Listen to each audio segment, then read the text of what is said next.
Good afternoon or good evening, depending on where you might be. My name is Kevin Michael Grace, and this is the KMG show. And I have to say that last night, after I finished my live stream, I went out to the store and came back, and the setting sun was bright pink. And then a plume of smoke from America appeared across the sun and looked like one of those pictures you see, those Halloween pictures of a witch riding a broomstick. Not exactly propitious, not at all. But I'm going to start today with the story of CV, Vitolo Haddad. This is from CNN. A graduate student at the University of Wisconsin-Madison has resigned from a teaching position after admitting on social media that they falsely claimed to be a person of color. They, not he, not she, but they. CV Vitolo Haddad apologized last week in two posts on Medium and announced that they were leaving their position as the co-president of the university's Teaching Assistants Association. Vitolo Haddad uses the non-binary pronouns they, them. The apologies came after an anonymous post on Medium accused Vitolo Haddad of misleading people about their racial and ethnic identity. In a September 6th post addressed to dear friends, loved ones, and organizing comrades, Vitolo Haddad wrote that they are so deeply sorry for the ways you are hurting now because of me. I have let guesses about my ancestry become answers I wanted but couldn't prove. I've let people make assumptions when I could have corrected them, Vitolo Haddad wrote. In a second post that was edited September the 11th, Vitolo Haddad wrote that they were of Southern Italian Sicilian heritage. It was my error and choice to identify any differently, Vitolo Haddad wrote. CNN was not able to reach Vitolo Haddad for comment. When asked if I identify as Black, my answer should have been no. There were three separate instances I said otherwise, Vitolo Haddad wrote, adding that I should never have entered Black organizing spaces. They are not my place. Once realizing this, it wasn't sufficient to just leave. I should have explained that directly to the people who invited me and clarified my identity, Vitolo Haddad. Vitolo Haddad also apologized for taking lies about Cuban roots at face value. Vitolo Haddad was offered a conditional tenure track position at California State University, Fresno, and was scheduled to start teaching during the 2021 fall semester, a university spokeswoman told CNN. The offer was made before the allegations were made public and was subject to Vitolo Haddad completing a background check. We can confirm that CV Vitolo Haddad will not be a faculty member at Fresno State, said spokeswoman Patty Waid. Yes, Fresno State. The storied history of Fresno State. TAA Madison confirmed that Vitolo Haddad had resigned and said in a statement it was discontinuing events that Vitolo Haddad was directly involved in organizing. We condemn CV Vitolo Haddad's appropriation of Black and Brown identities in no uncertain terms, the union said in its statement. Vitolo Haddad is not listed as an officer on the TAA website. The TAA enabled this harm by electing them to a position of power in our union. We have unknowingly rewarded the toxic opportunism of performing Blackness. We intend immediately to begin the work of repairing this harm, the university said. John Lucas, the university's assistant vice chancellor of university communications, told CNN that Vitolo Haddad is not currently employed as a teaching assistant and is a doctoral student in the university's journalism and communications school.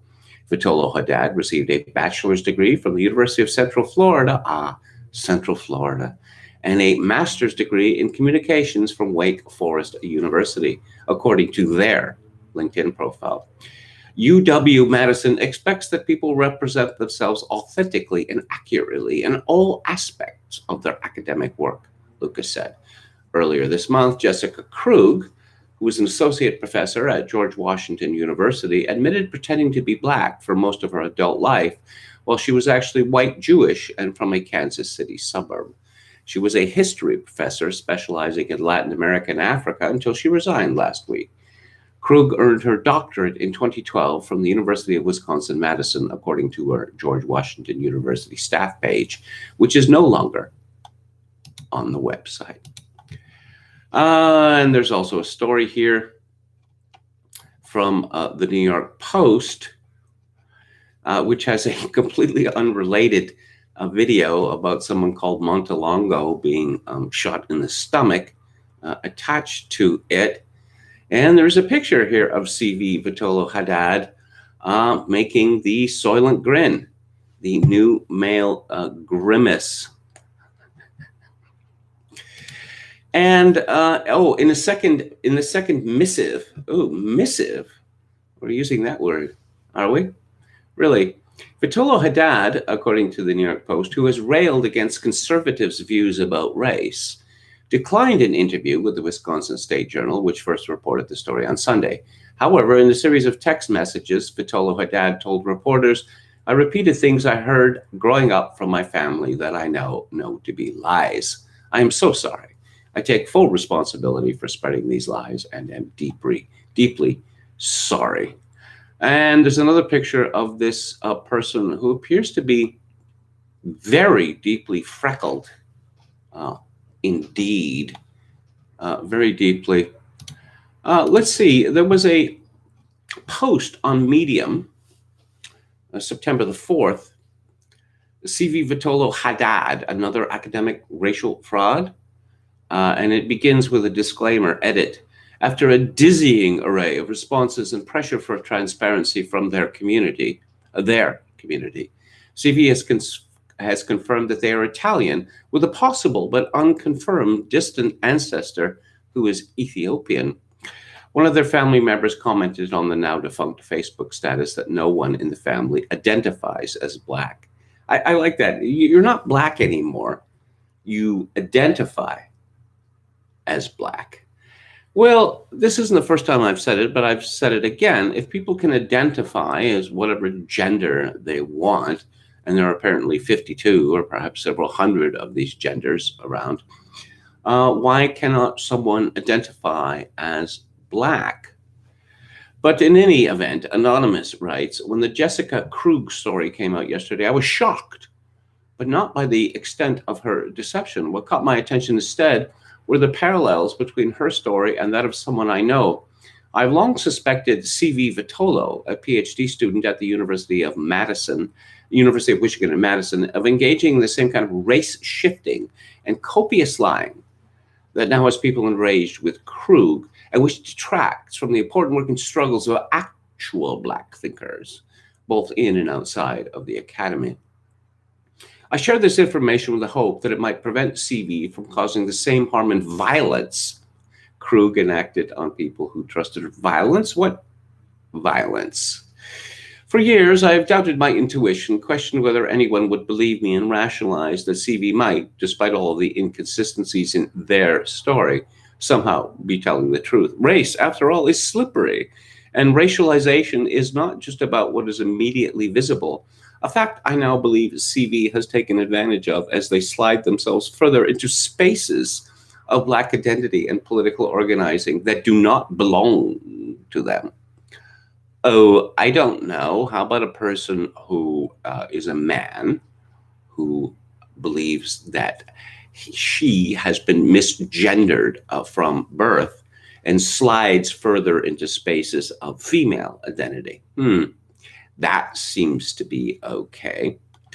Another reason I've hesitated to expose CV is because they are adept at weaving new information into their ever-expanding web of explanations. Just yesterday, they tweeted about the Krug controversy by alluding to themselves as racially ambiguous, light-skinned Black person through liberal use of the first-person plural. From across the screen and in person, I've watched them cultivate this identity over multiple years, adding and shedding details as suits their sense of credibility. But when I first met CV, they were telling a much different story. Like Krug, they have moved through a series of narratives about themselves and claims to distinct geographical heritages, all while distancing themselves from their upbringing in a wealthy Italian family in Florida. One reason I have hesitated to share my suspicions is due to CV's public performance of an anti-fascist politic and their abundant critiques of racism in leftist organizing. I do not wish to give fodder to people who have other grievances with CV or with Black studies and Black liberation struggles. I'm sharing this instead because the outpouring of pain in the wake of Krug's betrayal has reminded me that as a non-Black person who inhabits some of the other identities CV has appropriated, I owe others this warning. I owe it to share with Black scholars and organizers because they deserve a chance to avoid placing their trust in people who are committed enough to Black struggle to appropriate a Black identity that gains them social capital, but not committed enough to just exist in solidarity without centering themselves. You might have heard of the one drop rule that supposedly in the bad old days, people with one drop of Black blood in them were confined to a sort of limbo or purgatory. These days, the one drop rule works in reverse, that if one has or one can claim one drop of Black blood, well, then it's the big rock candy mountain. There's no end of offers and perks. Above all, I feel that people in communities, especially those in Madison, who believed and supported and uplifted CV have a right to be informed. They have a right to make decisions about whether or not to trust this person, about whether or not to be vulnerable with them, especially whether or not to allow them into sacred spaces. This is especially the case given that CV is not only an academic capitalizing on the performance of Blackness in their research, username available. They also deploy their identity to gain access to and credibility in the ever-growing movements for Black power and justice in Wisconsin. Below is the evidence of their deceit that I have collected over the past several years with as much detail as I can provide, including dates where I can remember them. As someone who shares community, both academic and geographical, with CV, I've chosen to remain anonymous due to my own vulnerability and out of concern that this will devolve into an interpersonal conflict or make me a target of their response. I hope, nonetheless, that I've provided enough information for others to come to their own conclusions. I first met CV around 4 years ago when they joined the Department of Communication Arts at UW-Madison, where I, as an affiliate of the university, had many friends. They were quick to call themselves a person of color, intimating that perhaps we even shared some heritage. Beyond that, things were vague. My instincts told me that something was off, so I probed the Graduate Student Whisper Network. Again, Graduate Student Whisper Network, username available. I heard from a friend that they claimed to have an Afro-Latinx grandparent. Another friend said that they told her they were Asian. Still others assumed that CV was Arab due to the last name Haddad, which actually comes from a previous marriage. While CV was careful to avoid direct claims beyond the generic POC label, their social media presence heavily implied they were Latinx. And here is a tweet from CV Vitolo Haddad. That time I gave a really awkward interview because I don't know where to look. Also, LOL, no censor anon mi sombrero. Yes, and apparently that means they didn't censor my hat. Here's another tweet from CV. When your mom blames you for your dog needing surgery because you didn't burn enough cleansing sage to keep the pup safe from los espíritus malignos. Could this fraud be any more obvious? Never mind. Otherwise, CV outright refused to explicitly state their racial self-identification, even when asked in good faith by people seeking community with them. From what I've heard from other graduate students in their department, people were afraid to ask them for more detail, lest they be accused of the racism CV purported to experience so often. Occasionally, CV mentioned their own ambiguity on the question, and in response to white supremacists, even implied that the inconsistency of their answers was an anti-racist practice. Yes, and here's another tweet. I've given a different answer every time someone has asked on air, so good luck. Hey, Quasi-Anon, you low IQ incel, you can't use my race against me until you can prove to me what it is. Science me that, bitch.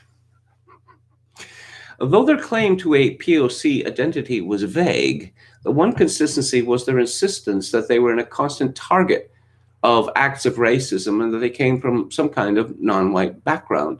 They referenced it frequently on social media and in interpersonal conversations. Their behavior was reminiscent of the way people who knew Krug have described her, perpetually in a victim status, but also perpetually shifting in terms of the specifics. Their stories lacked coherence, but they intimated an insider status that made and makes people hesitant to question them. For example, in an overblown performance of being POC, they brought sage to class to cleanse the space of whiteness. They also made myriad references to the harm colonization had exacted on their family. Another tweet, I mocked my mother's pronunciation for so many years before I understood what colonization had done to her tongue. What activist rally do I need to attend to get those amazing curls? As my grandparents tell it, it was less of a rally and more an anti-colonial struggle. They regularly criticized people for getting their name wrong. Here's another tweet from CV or Civi. People stop saying our names, and then I hope I'm saying that right. No, you don't hope you are saying it right. If you wanted to say it right, you would have asked how it was pronounced. Calling attention to your own ineptitude with non-Western names is not humility. It's a confession on how little you care, except to the extent it makes you look goofy on a stage. For more context, though they go by CV, the name comes from the initials of their legal first and middle names. CV Haddad, the only non-Western part of their name, is appropriated from a previous marriage. Meanwhile, in an eerie parallel to the Krug case, they have shirked any potentially Afro-Latinx identity over the past year and claiming North African blackness. I was puzzled when I saw someone on Twitter refer to them as a black trans person. Then this fall, I heard a rumor from fellow Madison community members that they claim to be Ethiopian, which they confirmed on Twitter. Is it wrong to use things that have a racist origin in a non-racist way? CV tweeted. For example, Bella Ciao, I thought it was Ciao Bello, but never mind, is not only the title of a communist song or a way to say goodbye to his wife, but was originally the way a slave had to greet his master in Italy. Italian partisans are canceled. I don't know, but will you RIP Bella Ciao out of my cold, dead Italo-Habesha hands, which might just be earth-shattering cognitive dissonance? That's from July of this year. Even more recently, they've taken to calling themselves ambiguous, as in the first image in this post, and light skin in an obvious reference to blackness. And yes, apparently CV is one of those people who's constantly changing their Twitter handle. Should I thirst post more while I'm in my 20s and got it going on? No, I'm not anxious about aging. Why do you ask? And then another light skin thirst trap, everyone's favorite, and then 3 emojis of puzzled face. The boldness with which they have begun claiming blackness, capital B, of course, as well as all of the rest of the above behavior, has been accompanied by marked shifts in their appearance. They currently post photos like those below that have garnered them comparisons to Zendaya, India Moore, and Hispanic girls with brown eyes that like to cop an attitude. Again, Hispanic girls with brown eyes that like to cop an attitude. Avatar, username available. A cursory Google search of some old Facebook photos revealed that they grew up looking like this. And here's a picture of CV holding a large fish while wearing a t-shirt and cut-off jean shorts. And then a bunch of pictures of CV. Given those photos, their Snapchat Bitmoji and their myriad claims of experience overt racism based on their appearance, including that someone compared them to Candace Owens, and other assertions of being called an angry black woman, are puzzling. And there is an avatar here in which a CV makes themselves look very much like a black woman with, how should I put it, curly hair. Is there argument that somehow you find the racism of fascists to be more tolerable, or just that you're pretending to hate racism, which directly impacts you as a POC? I don't know. One of them called me the spitting image of Candace Owens, which apparently makes him the checks notes real anti-racist. Intersectionality. Don't you just love it? More, please. A slightly more invested Google search, prompted by my unease at the traction this person is gaining as a trusted, and I'm sure in many people's minds, black leader in the Madison community, reveals that they grew up in a purely Italian family. Though I feel it would be invasive to post images of their family members, given that they have not chosen to be part of CV's racial performance, publicly available obituaries indicate that all four of their grandparents, the same grandparents they claim to be part of an anti-colonial struggle, are white Italians. Their mother, the same mother whose accent they allegedly mocked, grew up in New York. Moreover, despite criticisms I have made them make of middle-class organizers, they grew up in a $1.5 million home in Florida with a property development father, went to an expensive private high school, and according to old Facebook comments from a family member of theirs, lived an economically privileged life.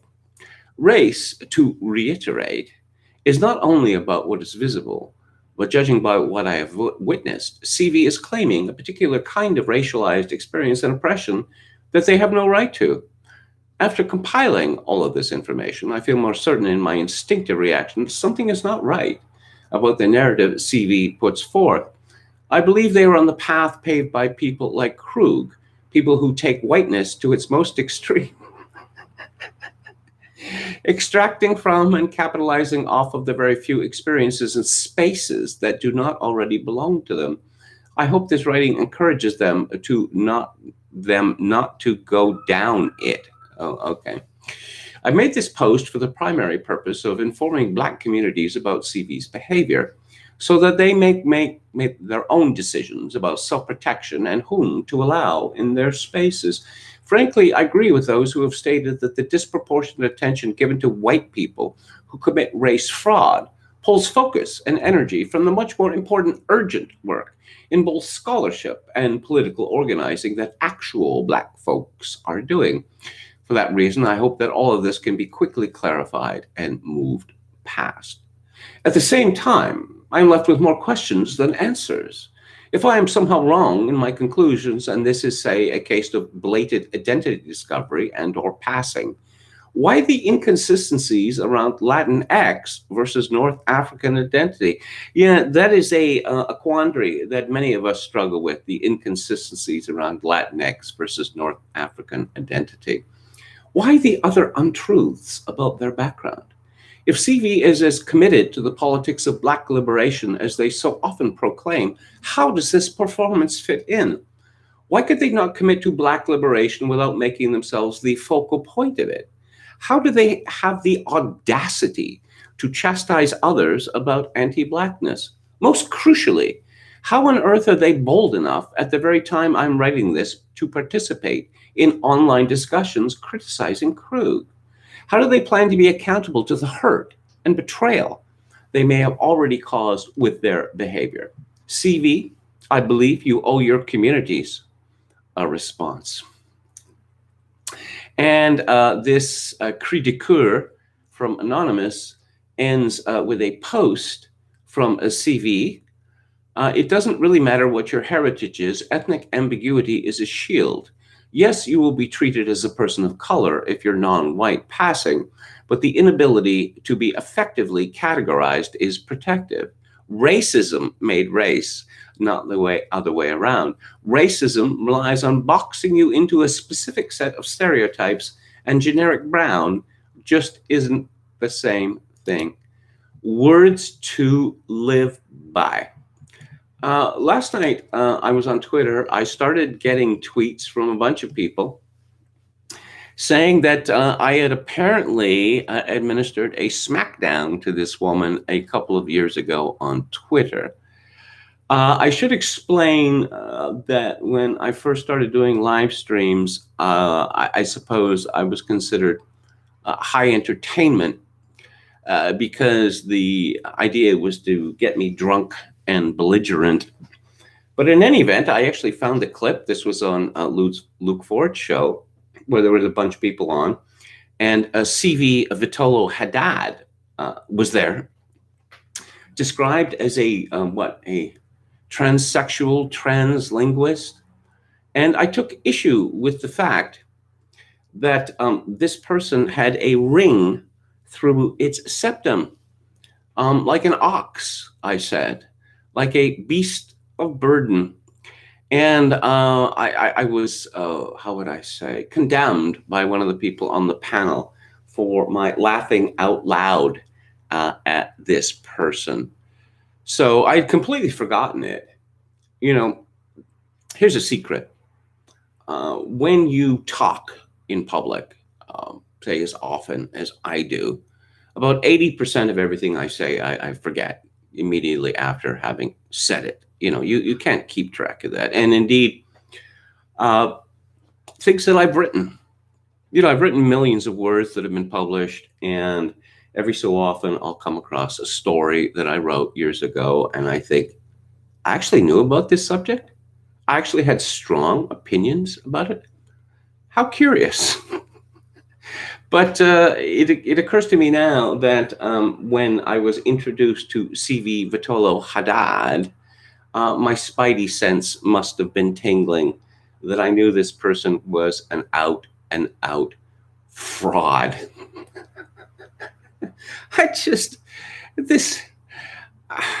It's their world is so funny.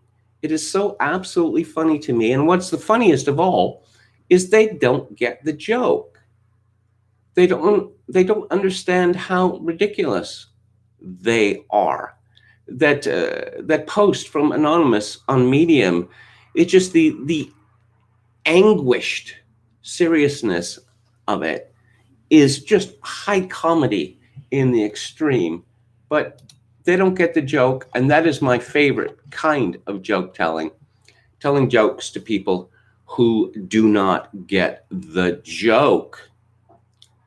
Let's go to the chat. Chokakin666 was listening to Terence McKenna. What an annoying sounding person. And again, from the same source, my pronouns are us and we. British American says, can't get that Stone song out of my head. What's the title? Oh yes, Beast of Burden. No, look, the ring through the nose is a sexual signifier, okay? And to be crude, what it means is, well, I want to be treated as a beast of burden, and also I will have sex on the first day. That's what the ring through the septum means. Identifies as a Sicilian Moor of color. I'm reminded of a famous scene with Christopher Walken from the movie True Romance. Dawn from Beyond writes, Mr. McKenna, culture and ideology are not your friends, a sentence I have often pondered and actually consider as one of my early red pills. Yes, his voice is annoying, LOL. Brandon Smith, on the next episode of To Catch a Racial Impersonator with Chris Hansen. Look, this is what bothers me most about this whole business. I know who I am. I know where my family comes from. These people who claim to be other than what they are, these people who disown their family, are disowning their own history. They're disowning the struggles of the people who made it possible for them to be alive today. They are the worst sort of people and must be watched closely always. William Hicks, we have plenty of Haddads in Dearborn Heights and vicinity. That's pretty Arabic, is it not? That was my understanding. But isn't there some celebutarts called Haddads, Gigi, and the like? They don't look very Arabic to me. Male to female transmission tech 2, as I recall correctly, says John S. Brandon Smith says, it's common in the Black community to have a dad, but no longer be aware of his whereabouts, if even alive or not. Incarcerated. Neil Terry says, what? If Sicilians don't get to identify as Black, who does? Well, Sicily was conquered by the Arabs in the Middle Ages. So you have a fair amount of Arabic blood in the mix there, as well as Norman blood from the earlier conquerors. There was a libertarian anti-war writer named Justin Raimondo, Italian, but I mean, that last name, Raimondo, it obviously comes from Raymond, which is a Norman name. Okay, yay, Central Florida, says Dawn from Beyond. YT says, U of Wyoming to host a series of town halls confronting racism with Robin DeAngelo. Wyoming is full of Californians spreading the disease. Can we build a wall around the last remaining sane states? Hear, hear. Yes, as I constantly complain, these people fled the places that they have turned into hellholes via their politics, but they have not learned a single lesson from that. Brandon Smith, White Chicks movie kind of invalidates all this racial impersonation and tolerance. Yes, that movie with the Wayans brothers, White Chicks. I mean, even now, I can hardly believe that that exists. And the makeup, making these Wayans boys into white chicks, they look like monsters. They look like things from a nightmare. Oh yeah, this is what white chicks look like. Do white chicks normally look like that if you saw them, you would flinch? Jim Smith says, if Haddad is now admitting to not being Black, I must wonder whether she benefited by this in an affirmative action sense. Again, from Brandon Smith, being blackballed used to be a bad thing. Black people used to try to pass for white, just Chogokin 666. Well, yes, it is complicated. I'm thinking of, am I getting the right name right? George Harriman. I'm going to be talking about Archie and Mehitabel on the book club in a couple of weeks, and he illustrated that. He's most famous for his cartoon strip Crazy Cat. Now he was a Creole, but now he has been discovered by the Black community and hailed as a great Black artist, even though he did not identify as such. Tom Anderson says transracialism is real. Glib Medley, racial nonconforming.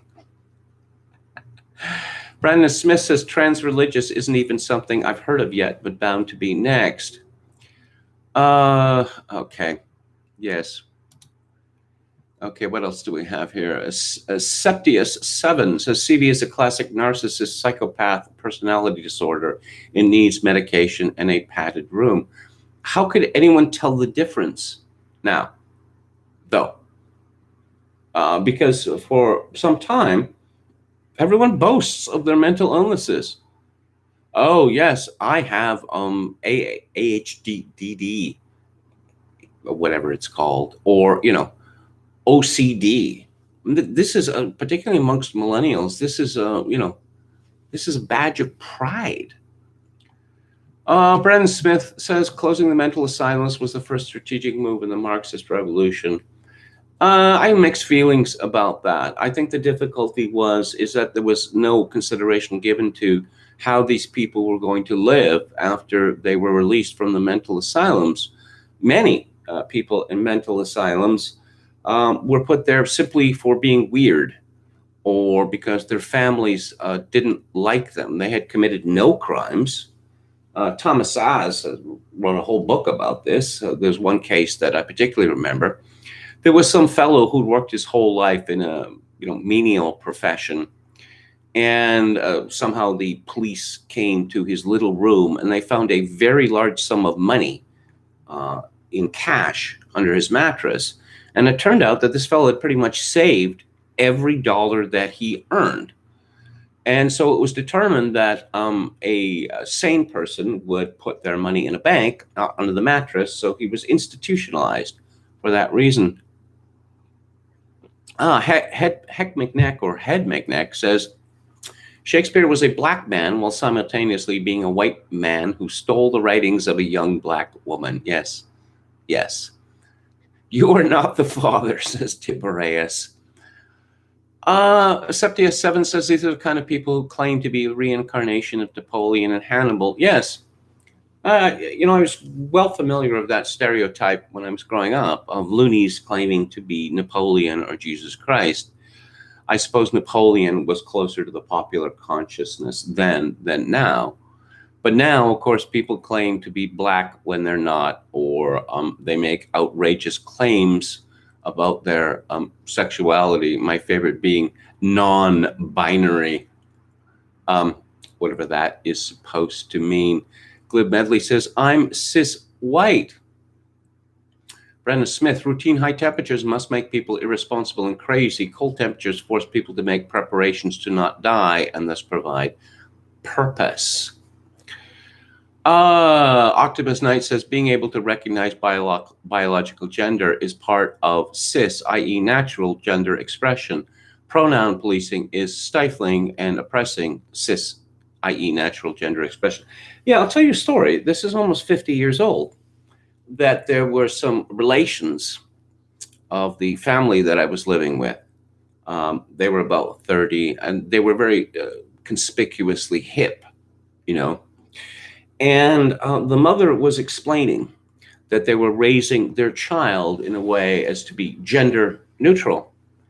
And she became furious because she was trying to explain to this boy, who was about 4 years old, that there were really no significant differences between men and women. And so to prove this, she picked up some fashion magazine, I don't know, Elle or something like that, or Vogue, and was showing them the pages, and with uncanny accuracy, he said, girl, girl, girl, boy, girl, girl, boy, boy, girl, girl, girl. It was like 100% right. It was hot wired in him. Let's go on to J.H. Kunstler. He writes this morning, you heard it here first, Joe Biden will call in sick to the presidential candidates debate on Tuesday, September 29th.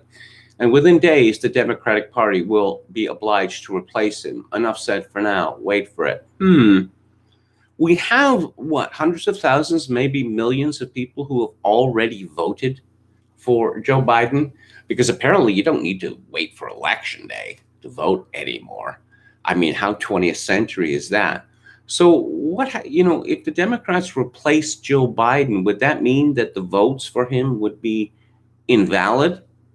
I disagree with Kunstler here. I just think even if it comes down to a weekend at Bernie's thing, they're going to have to keep him alive or pretend he's alive until November the 3rd.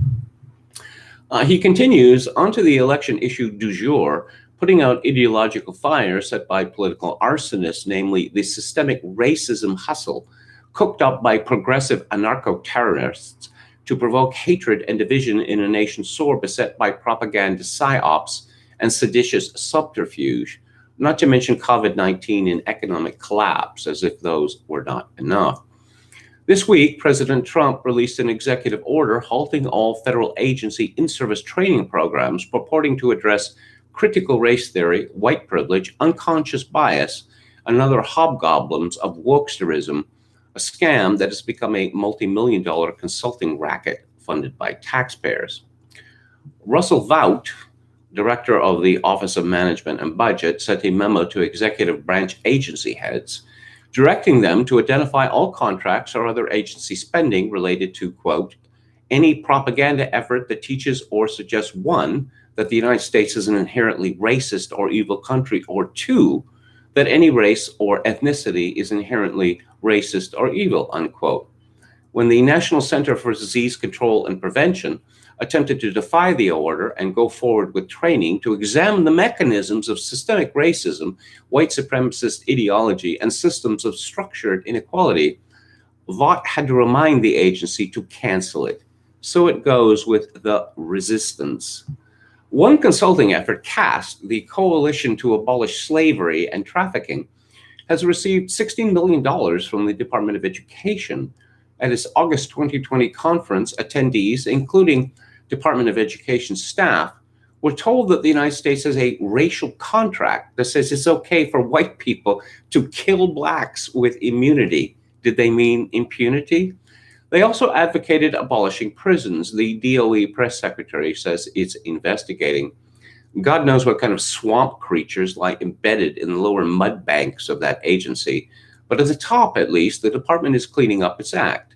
DOE Secretary Betsy DeVos took aggressive action days ago after Princeton University President Christopher Eisgruber sent out an open letter to the Princeton community stating that racism and the damage it does to people of color persist at Princeton, and that racist assumptions are embedded in structures at the university itself. And here's the letter, or a part of it, from the DOE to Mr. Eisgruber. Since you became president in 2013, in exchange for well over $75 million in federal Title IV taxpayer funds alone, Princeton University has repeatedly represented and warranted to the U.S. Department of Education Princeton's compliance with Title VI of the Civil Rights Act of 1964. Title VI provides no person in the United States shall, on the ground of race, color, or national origin, be excluded from participation in, be denied the benefits of, or be subjected to discrimination under any program or activity receiving federal financial assistance. Also, Princeton has made many material non-discrimination, equal opportunity representations to students, parents, and consumers in the market for education certificates. During this time, I like that phrase, education certificates rather than diplomas. I looked it up, and Princeton has a rather fabulous endowment. Let me just confirm that. Okay, just how big it is. It's many, many billions of dollars. Okay, I'll just search for endowment here. Oh, it is $26.1 billion as of 2019. Why is Princeton University getting taxpayers' money? Why are poor people paying to give money to an institution with an endowment of $26.1 billion? You know, Greg Easterbrook pointed out years ago that places like Princeton and Harvard have so much money that they do not need to charge tuition. Are these universities or are they hedge funds? It is rather difficult to tell the difference these days. Kunstler continues, okay, it being the case that Princeton officially claims to be a racist institution, the DOE has opened an investigation into Title VI violations under U.S. civil rights so as to recover the $75 million in federal funding Princeton has received since Eisgruber became president of the institution in 2013. Sounds fair, don't you think? The DOE has required Princeton to produce electronic records of every conceivable type, memoranda, emails, calendars, text messages, telephone logs, you name it, in order to determine whether Princeton has made false representation of its compliance with civil rights law. That is, if it is actually racist, as its leadership claims to be. Princeton is given 21 calendar days, that includes weekends, to comply.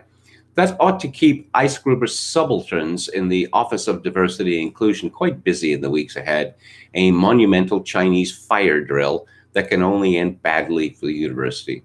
Either they have to come up with proof that Eisgruber's asseverations are true, that Princeton is indeed, and has been for a long time, a racist school, or that Eisgruber and his administrative colleagues have constructed a false narrative to please and mollify the social justice mob among its own faculty and student body. In the first case, they are strictly evil. In the second, they are lying cowards.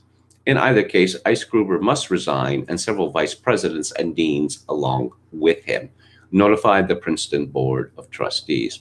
Next up, University of Chicago President Robert Zimmer, whose Graduate School of English Language Studies announced that it is accepting only applicants interested in working in and with Black studies for the 2020 to 2021 admissions cycle. No studies at all of literature written by white people allowed? Sounds a little discriminatory, possibly even racist. How much funding are they getting from the US DOA? This is the chickens coming home to roost, and I couldn't be more delighted. Oh, we're racist, we're racist, we're racist. We've always been racist. Racism is bad. It is also against the law, so we're going to have to punish you. No. That's not what we meant. That's not what we meant. In the same way, in my country, it is now commonplace, and I've seen this at commencement ceremonies and the like, where, yes, we are here on such and such a tribe's land. If you really believe that this land belongs to such and such a tribe, why don't you give it to them? Why don't you sign over title of this land to them? Oh, you're so very anti-colonialist and you're squatters on native land. Well, do the right thing then. And if you're not going to do the right thing, shut the hell up. Oh, Ruth Bader Ginsburg. Really? Just let me check this.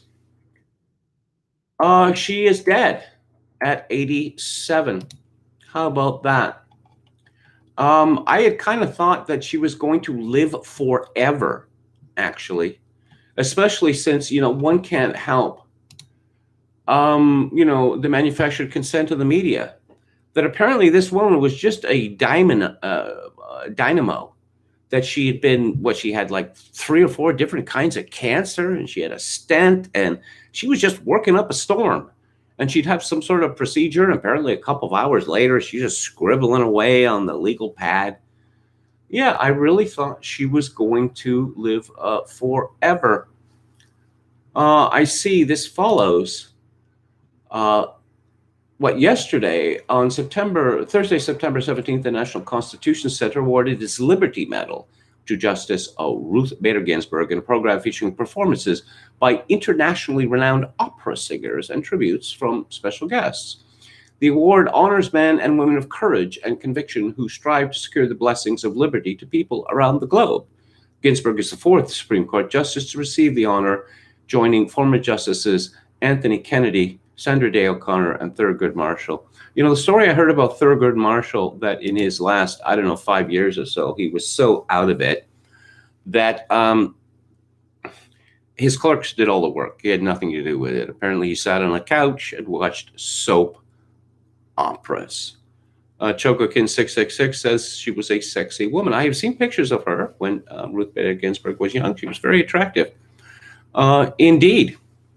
Brandon Smith said, I thought her actual death was being covered up for years. I had sort of played with that conspiracy theory myself. Because if you insist that someone is alive, there was a period there where she was not showing up at hearings. If you insist that someone is alive, how is it possible to prove that that person is not, in fact, alive? Okay, what else do we have here? Ice Gruber, yes. Okay, doesn't this taxpayer money go to Princeton and other universities in exchange for work on grants of various kinds? I don't know. I don't know. Once again, if you have an endowment of over $20 billion, you do not need 1 red cent from the taxpayers, not 1 red cent. Neil Terry says using Princeton's race-baiting virtue signaling to investigate them for actual racial bias and cause them some hurt is hilarious and brilliant. And again, you see the Trump administration employing the tricks of Saul Alinsky in his rules for radicals. Make them live up to their own rules. I mean, it's a pretty simple concept, but the right has been, typically useless at that. Well, I should say, the conservatives, as they like, true conservatives, constitutionalists. Yeah. I don't want to hear anything more about constitutionalists, because under COVID-19, we've discovered that rights, you don't have any rights. This is an emergency. Well, there have been emergencies before. The War of 1812, the United States was invaded by the British Empire, and apparently Americans still had rights then. No, but this is different. Well, how exactly is it different?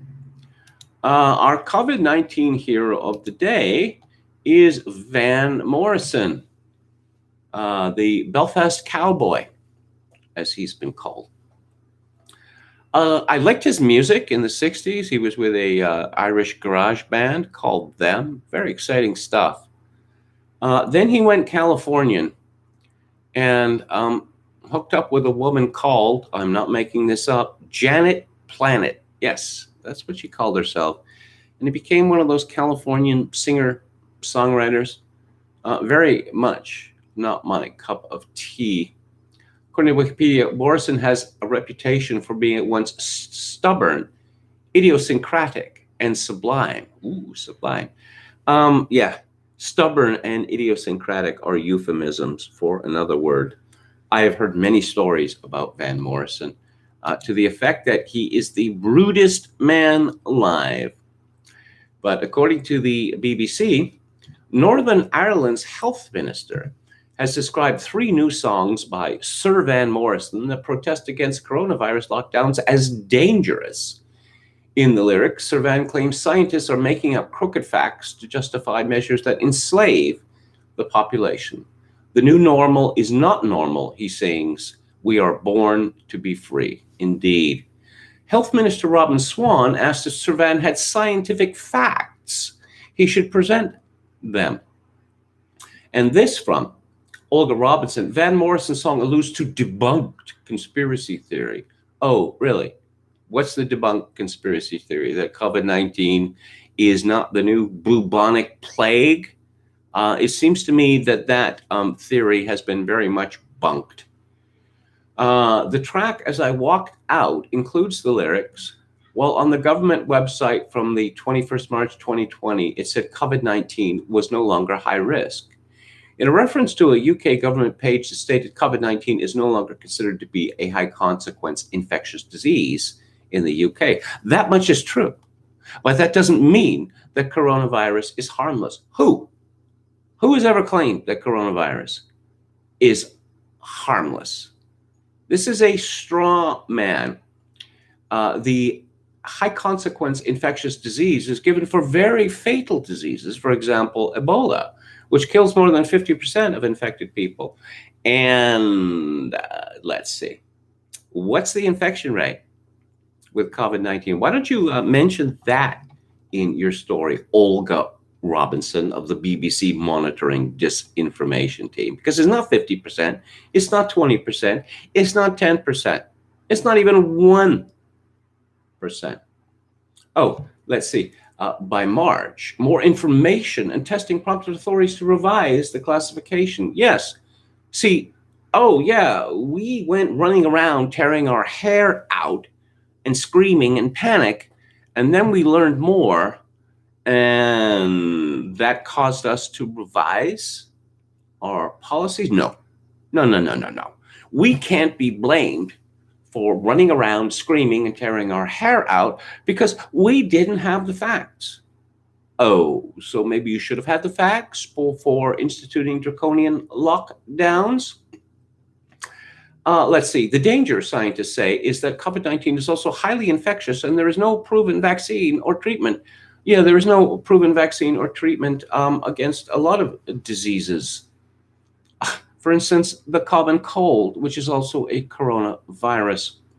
Mr. Swan said, I don't know where he gets his facts. I know where the emotions are on this, but I will say this, that sort of messaging is dangerous. Our messaging is about saving lives. How very feminine of him. If Van wanted to sing a song about saving lives, that would be more in keeping with where we are at the minute.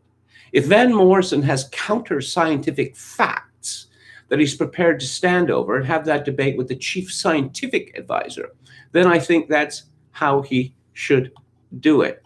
Oh, so I see singer-songwriters are going to have to present their songs for approval by the chief latrinewala of the UK in the future. Mr. Swan has warned that Northern Ireland could again face tighter restrictions if new cases of COVID-19 continue to rise. Neil Murphy, a prominent solicitor who is critically ill with COVID-19, described the songs as offensive and dangerous. I had a ventilator placed down my gullet while I was in induced coma for 14 days, and the same time in recovery, and then in and out of intensive care, and I would not want anybody to experience that. What's the implication here? That Van Morrison wants people to experience that? This very solemn public health message is being sullied by someone who should know better. Sean McGovern, a consultant in emergency medicine, said that figures show that COVID-19 is the second most cause of death in Northern Ireland, behind only cancer. Yeah, and I guess you get those results by claiming that anyone with this virus died of the virus. He added that it was wrong to use celebrity status to dilute the message and create problems. Belfast City Councillor Emmett McDonough Brown of the Alliance Party said he has asked the council to consider revoking Sir Van's Freedom of Belfast over the song. However, DUP MP Sammy Wilson defended Sir Van and said he was raising an important point. It's a debate which has been going on for a long, long time, that we do ask the kind of questions that he has asked in these songs. How much of our freedom do we give to the government, and how much should the government rely on us to use our common sense? Oh, pseudoscience controversy as a subheading. Sir Van recorded the three songs recently in Belfast in England. No More Lockdown is the most strident of the three tracks. No more lockdown, no more government overreach, no more fascist bullying disturbing our peace. No more taking of our freedom and our God-given rights, pretending it's for our safety when it's really to enslave. Sir Van has previously caused controversy by denouncing what he called the pseudoscience around coronavirus. Launching a campaign to save live music on his website last month, the 75-year-old said socially distanced gigs were not economically viable. I call on my fellow singers, musicians, writers, producers, promoters, and others in the industry to fight with me on this. Come forward, stand up, fight the pseudoscience, and speak up.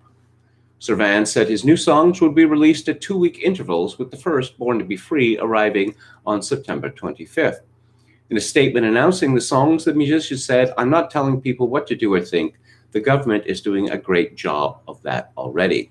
It's about freedom of choice. I believe people should have the right to think for themselves." However, Mr. Swan urged people to listen to the health advice coming from the professionals, the chief medical officer and the chief scientific advisor. Yes, the latrine Wallace. They are the people who see the dangers. I know whose message I would rather listen to. That's the message of the professional, Dr. Michael McBride and Professor Ian Young. What a bunch of pompous asses. Van Morrison, I was searching around for stuff about him, as I said earlier. Not my cup of tea, his music. But I came across this article by Kevin D. Camillo in Crisis Magazine called "The Most Religious Singer-Songwriter of the Past 50 Years." There are the musical artists who have done some religious music or have moved from gospel to mainstream or have dabbled in it, but there is someone else who is not known for being religious who really is. We should recognize that. And no, I'm not here kowtowing to the latest Nobel laureate in literature, Bob Dylan, but to the man who plays Buster Keaton to Dylan's Charlie Chaplin, George Ivan Morrison, more commonly known as Van Morrison. True, while Nobel laureate Bob Dylan's Saved album formed the second part of a trilogy of born-again music, he later converted back to Judaism, sort of, and then did a series of Victoria's Secrets ads and wrote a movie where he played a Bob Dylan impersonator. Indeed, you can see a video of Bob Dylan and Van Morrison together singing, in Morrison's words, a song about redemption through suffering called Foreign Window, from Morrison's 1996 No Guru, No Method, No Teacher at the Acropolis. Other pop gospel crossovers include Elvis, of course, who even today can be seen on late night TV with sales of his Christian recordings. And in the beginning, as it were, there was the late, great Sam Cooke, who started out as the lead singer of a gospel group called the Soul Stirrers, and consequently went on to become the first African American to truly and fully cross over from gospel to pop music, to write, produce, and own his own lyrics and music. Not for nothing does Van Morrison cover so many of Sam Cooke's songs. Well, also because they're good, I suppose. Still, for the most part, there are so many examples of pop and rock music insulting Christianity in particular and spirituality in general that it seems pointless to even give a representative sampling. This, of course, is nothing new. If anything, it is only offensive for the sake of being offensive that it seems not worth mentioning at all. However, under the radar of Madonna and what seems like an endless parade of musicians who have portrayed themselves literally on a crucifix, still flies one of the few true musical geniuses of the pop rock genre who is, if not unapologetically Catholic, is at least unashamedly Christian, Van Morrison. What is particularly incredible about Van Morrison's music and lyrics, which since the 1960s he's not only written but produced himself, indeed, so intent is he on total and complete artistic control that some of his albums read written, produced, and directed by Van Morrison, is how obvious his spiritual quest is and has been. In 1989, the year he had a smash hit with Have I Told You Lately, he also released a minor UK hit, Whenever God Shines His Light on Me, a duet with Cliff Richard, and from the same album, Avalon Sunset, When Will I Ever Learn to Live in God? Further, the same album contains Daring Night, a song that refers over and over again to the Lord of the Dance, a famous post-Vatican II go-to number. And if that weren't proof positive of Morrison's affinity for the Christian desire for God, here are the lyrics from his 1986 song, which he very often plays in an extended version in concert in the garden. No guru, no method, no teacher, just you and I and nature, and the Father and the Son and the Holy Ghost in the garden, all misty wet with rain. As I say, I had no idea of this, but I was quite pleased to learn of it. So what do we have here from Politico? CDC, that's the Centers for Disease Control, reverses course on testing for asymptomatic people who had COVID-19 contact. One of the great things about 2020 is reading these headlines that a year earlier, what does that mean? This is gibberish. CDC reverses course on testing for asymptomatic people who had COVID-19 contact. The agency is backtracking on controversial recommendations it made last month, reportedly over the advice of agency scientists. And there is a picture of a Black woman wearing a mask holding a temperature gauge at I don't know, what's a Hispanic man. It very much looks like a gun. It's a very aggressive posture, I must say. This from the mysteriously named DNYUZ website, emails detail effort to silence CDC and question its science. On June 30th, as the coronavirus was cresting towards its summer peak, oh, there's going to be another peak? Go second wave. Dr. Paul Alexander, a new science advisor at the Department of Health and Human Services, I love that, Human Services, composed a scathing two-page critique of an interview given by a revered scientist at the Centers for Disease Control and Prevention. Dr. Anne Schuchat, a 32-year veteran of the CDC and its principal deputy director, had appealed to Americans to wear masks and warned we have way too much virus across the country. That's how scientists talk. They say things now like, we have way too much virus across the country. But Dr. Alexander, a part-time assistant professor of health research methods, sounds sketchy, appeared sure he understood the coronavirus better.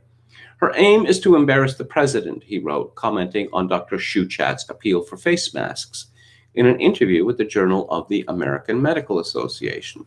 She is duplicitous, he also wrote in an email to his boss, Michael Caputo, the Health and Human Services Department's top spokesman who went on medical leave this week. He asked Caputo to remind Dr. Schuchat that during the H1N1 swine flu outbreak in 2009, thousands of Americans had died under her work. Of Dr. Schuchat's assessment of COVID-19's dangers, he fumed wrongly. The risk of death in children 0 to 19 of age is basically zero, period. She has lied. Well, it is basically zero. And again, this is the point of the media, is to broadcast outrageous, obvious lies and then threaten all those who refuse to get in line. Let's see what's happening in the chat.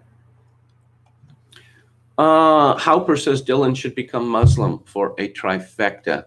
Jim Bowden, I quite like Bob Dylan, as it turns out, particularly the albums that he made in the middle 60s. And it's obvious, if anyone who knows Bob Dylan, is that he has been deeply immersed in the Bible from a very early age, both the New and Old Testaments. Philip Daniel says, human services must be like to serve man. It's a cookbook. Chokakin 666, Chaiwala, Bogwala.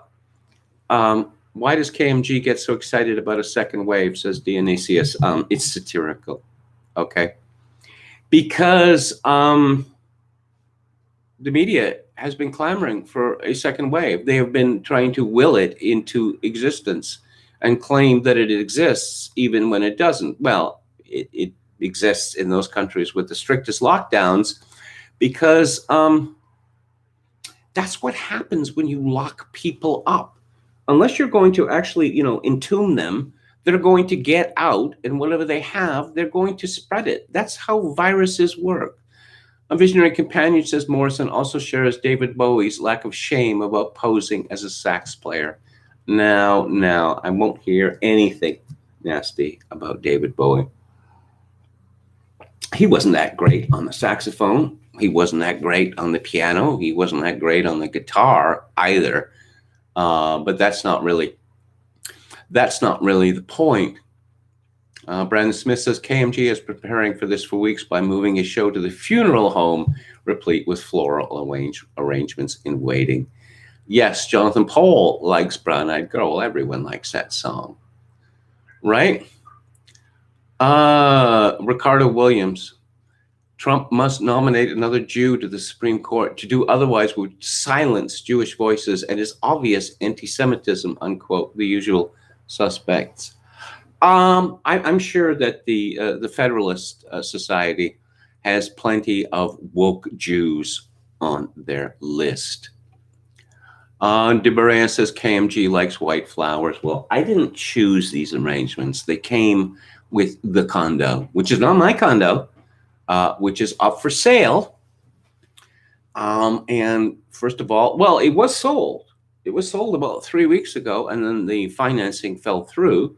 So now it's up for sale again.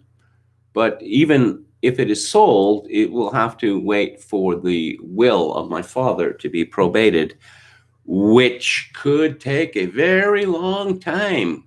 It's very contentious already. This could go to court, so it could be a long time.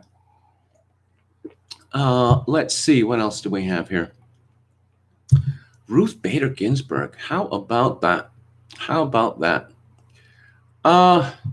Neil Terry says, man, these crappy Neils need to STFU. They're soiling my name. Yeah. When I was young, there were not very many Kevins around, but now there's a plethora of them. I guess it was in the 1970s. I guess around 1976 when I started using my middle name. I guess vanity, I suppose. It seemed to me that Kevin Grace sounded weak. And actually, I was speaking to a linguistics professor. I interviewed this woman for a story, and I asked her about this, and she said that it was weak. So I started using this Michael. To my amazement, years later, when I was working in Alberta Report, I used to have Monday off because I was in charge of production at the time, so I worked through the weekend. And apparently on the Monday where I was absent, there was a huge debate about whether my name, Kevin Michael Grace, was pretentious or not. Apparently it was about pretty evenly divided, with about half of the newsroom staff saying it was pretentious and about half saying that it was not. But at the time, there was a man that I had hired to replace me as head of production because Paul Bunner, who was executive editor, felt pity on me because this was a job that burned people out pretty quickly.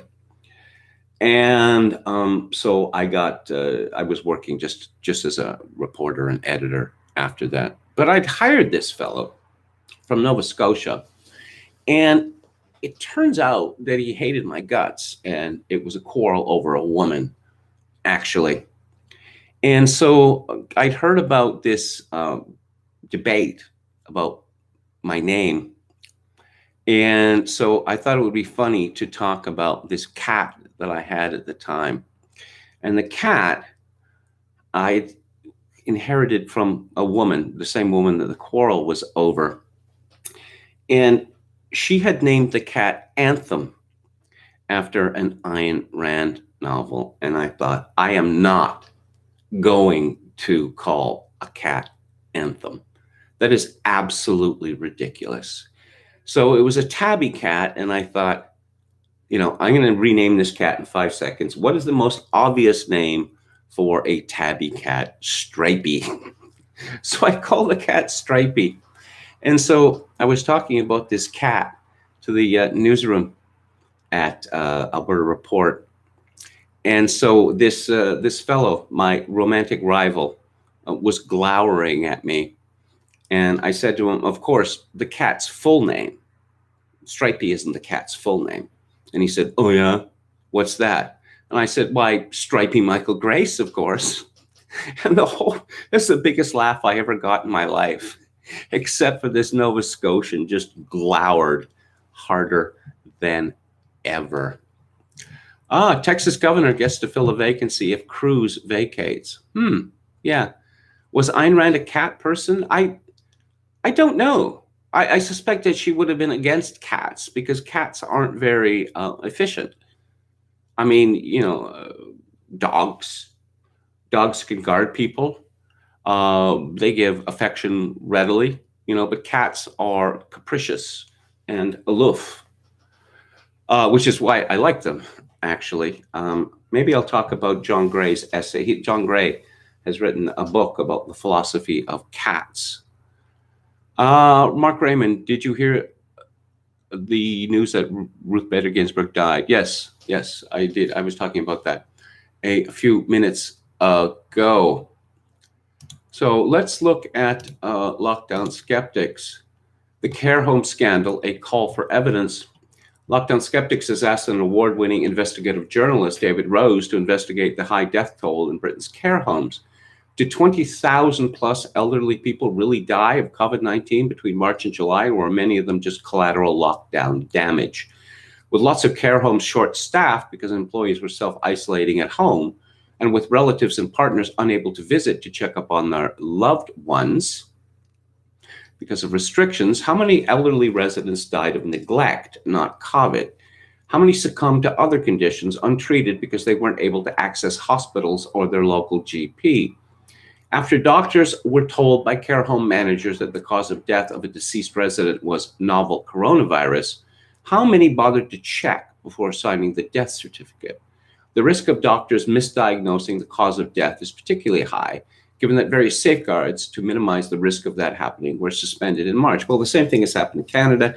It's happened in New York, New Jersey, in many other places. It was a culling of the week. In a just society, there would be tribunals impaneled to try the guilty. Oh, I don't know, starting with the Love Gov, Andrew Cuomo, but I don't think that's likely to happen, especially not in Canada. In Canada, the Red Cross deliberately used blood for transfusions that they knew to be infected, even though they had clean blood on hand, because it would save them money. No one was ever tried for this. All that happened was that the Canadian Red Cross was informed it was no longer going to be in charge of blood services, and a new organization called Canadian Blood Services was formed. David Rose would like Lockdown Skeptics to share any information they have that could help in this investigation. Here's his request. We are receiving reports that some residents of care homes who died from causes other than COVID may have had their deaths ascribed to it, even though they never had the disease at all and never tested positive. Readers will already be familiar with the pioneering work by Carl Hengen and his colleagues at the Oxford Centre for Evidence-Based Medicine, which forced the government to change its death toll counting method.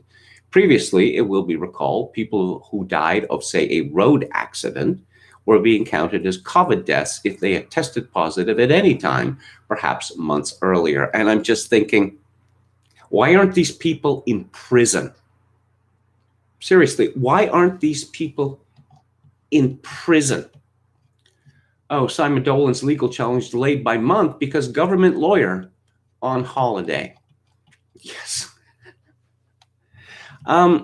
If these people can do this, again, this is my question about civil servants, and it's my understanding that, like teachers, half of them, 2/3 of them, whatever, are not actually, going into their office. Why do we need them? If you don't do your job and nothing bad happens, what this tells me is that your job is not essential, that we don't need to pay you anymore. Oh dear, lockdown zealot Times columnist David Aronovich has written a column entitled "COVID Libertarians Are a Danger to Us All," about why he thinks Boris Johnson is right and Lord Sumption is wrong. So exercised is Aronovich by Lord Sumption's position that he tries to take it apart point by point. He fails miserably, of course, but it's worth looking at his attempted takedown because of what it tells us about the minds of those who believe the government is right to carry on suppressing the virus indefinitely. Aronovich starts by agreeing with Lord Sumption that herd immunity, either through a vaccine or infection, is the only real endgame. However, unlike Sumption, who points out that we're only delaying things with social distancing, Aronovich agrees with the scientific community advising the government, which believes that it's more important to slow the spread so that the health service can cope. It's all about keeping infection rates from increasing exponentially and buying time before the vaccine arrives. Yes, this is one of the 2020 buzzwords, exponential. Oh my God, it's growing exponentially. And I don't really know what that means, but it sounds scary. He buys completely the Ferguson line that without social distancing, the death toll would have been over 200,000. Mass graves, coffins filling those nice new lorry parts, and hospitals unable to take any other patient. This is COVID porn. It's COVID porn. That's the only way to describe it. The irony, of course, that it was precisely because of this kind of hysteria, whereby the government wildly overestimated the likely demand for critical care, that hospitals didn't take other patients, leaving up to 16,000 people dead for want of medical attention, with many more to come. In fact, the government is about to ask hospitals to clear their beds again ahead of the second wave. Go second wave. Aronovich also appears blissfully unaware that almost all of his points can be countered with a single word: Sweden.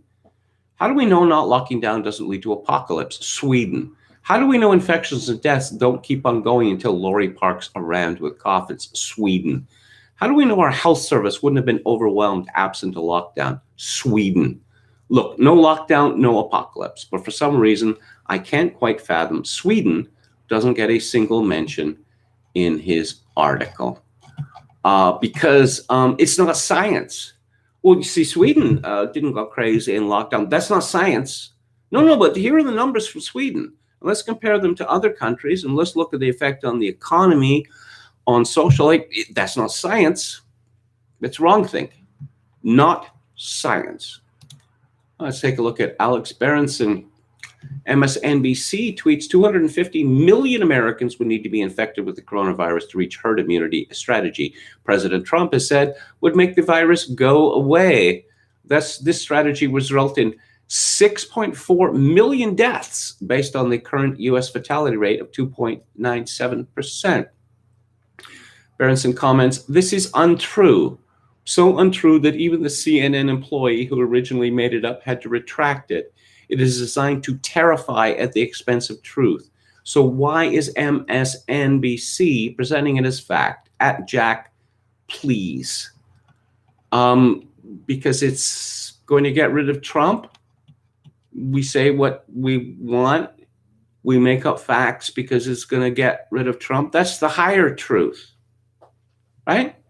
The higher truth is what's most important. Yeah, I like facts, Alec Berenson says. If criminal justice reform actually resulted in a decrease in violent crime, I think we'd all be thrilled. Unfortunately, it doesn't, or at least it hasn't so far. And if I were in the criminal justice reform business, I might take a breath and stop advocating for the endless release of criminals, certainly violent criminals, until I figured out why my policies appear to be causing carnage in the neighborhoods I claim to want to help. Rachel Barkow tweets, New York Attorney General Letitia James has been awful on criminal justice issues, particularly her opposition to releases from prison in light of COVID. I really hope those of us who focus on criminal justice reform start to spotlight the role of the AG, because that should be the next battleground.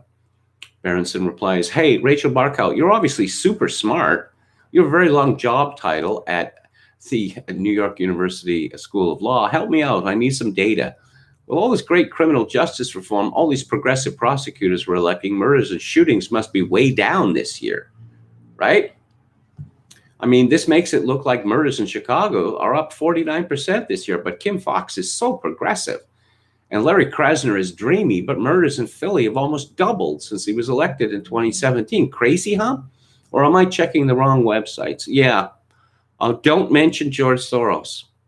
Do not mention George Soros' name in regard to the vast amount of money that he has spent to elect crazy people as prosecutors, district attorneys in the United States, because the very mention of George Soros' name makes you an anti-Semite, perhaps even a Nazi. They haven't gone that far yet, but it could happen. Let's check back in with the chat.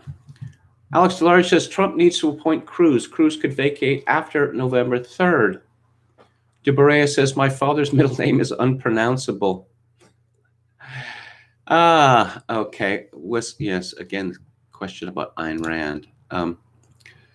DeBarea says I need attention, any attention. I even take medical attention. LOL. Neil Terry, should be a series of B movies where Salvation Commandos go around spraying gay weddings and sex change surgery with holy water. Tricky Woo says plenty of homeless in my area. I can help directly cut out the 99% middle man. Octopus Knight says I always thought Salvation Army was a very cool sounding name. I'm very fond of the Salvation Army because they were very kind to me over several years where I was destitute. And when I see people like Joe Biden attacking the Salvation Army, I think anyone who attacks the Salvation Army is scum.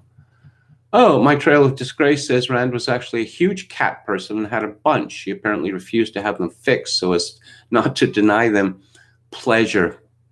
Okay. Oh, John S. says something very nasty about cats. All right. Okay, so now I learned something. Hauper, a cat named after an Ayn Rand novel. Does it get any more libertarian? No. No, it doesn't. That woman is now she's kind of famous in the United States now. She appears on Fox News and other channels regularly. I'm not going to name her because I think that her enthusiasm for Ayn Rand in her hot youth would be embarrassing to her now. So what do we? Oh, let's talk about J.K. Rowling. Yes, book burning. It's not just for Nazis anymore. This is from Newsweek. J.K. Rowling book burning videos are spreading like wildfire across TikTok. Would this sentence have made any sense in 2019? J.K. Rowling book burning videos are spreading like wildfire across TikTok. Has the world gone topsy-turvy? A new TikTok trend, and this is from Emma Nolan at Newsweek. A new TikTok trend has emerged this week as former Harry Potter fans protest author J.K. Rowling's widely criticized views on trans people by burning copies of her books. One video posted by TikTok user at Elmsido shows a number of Harry Potter books being placed on a burning pyre. You have to stop using death of the author as an excuse to have your cake and eat it too, the voiceover says. What? While the reader's perspective is an important part of interpretation and meaning, it is impossible to completely divorce a work from its creator. Is it really that hard? The voiceover continues, the positive impact that J.K. Rowling's work had on millions of readers, what positive impact? Does not negate how her hateful lobbying has affected the trans community. This doesn't even touch on the harmful fat phobia, racism, and valorization of supremacists and child abusers in her most famous work. What? Qu'est-ce que c'est que ça? The video ends with the message, your love of Harry Potter is not more important than the lives of trans women. What about trans men? Newsweek has reached out to @ElmCedo for comment on the book burning video. Rowling's representatives declined to comment. A number of other videos showing Harry Potter books being destroyed are circulating on the platform. Over on Twitter, a discussion around burning Rowling's books is circulating also, as many former fans react to one of the controversial elements of her latest book, Troubled Blood. The fifth in her Cormoran Strike detective novel series under the pseudonym Robert Galbraith features a plot line involving a male serial killer who disguises himself in women's clothing. A Guardian review of the book condemned the, quote, utterly tone-deaf decision to include an evil man who cross-dresses after months of pain among trans people and their allies, unquote. With a number of people on social media citing the book as another example of the author's transphobia. Irish pop star Jedward tweeted, does anyone need firewood this winter? JK's new book is perfect to burn next to a romantic fire. Get all cozy and comfy, can't wait. For Jedward, they're still around. I just thought they were a joke, but apparently they're still a thing. Also, as I can testify from personal experience, books are hard to burn. If you're looking, to burn something to keep yourself warm, books are a bad choice. The fire needs to be incredibly hot in order for a book to burst into flames. Typically, if you attempt to burn a book, you get smoke, lots of choking smoke.